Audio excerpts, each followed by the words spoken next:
I need a moment before I go.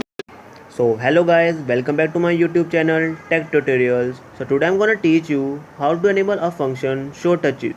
Basically, what about this function is when you enable this function, you will be seeing touches or a dot at a particular point where you will touch the screen.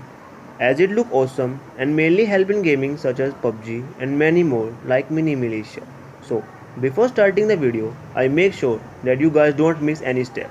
So firstly is go on setting option from your mobile, find out the option about device and then click on it. Then you will be seeing an option software information. Click on it. Now you will be seeing an option build number. Click on it at least 7 times or more. Then a message will appear developer option enabled. But in my case, as I have already enabled it, as you can see it says no need, developer mode has already been enabled. Now go back on the setting menu. So guys, you can see developer option has been enabled. Now click on it.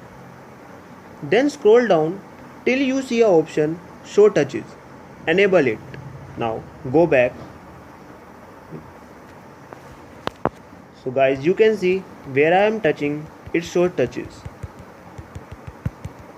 Hope you guys have understand. If any query, then please comment below. I will try to resolve it. Please do like, share and subscribe.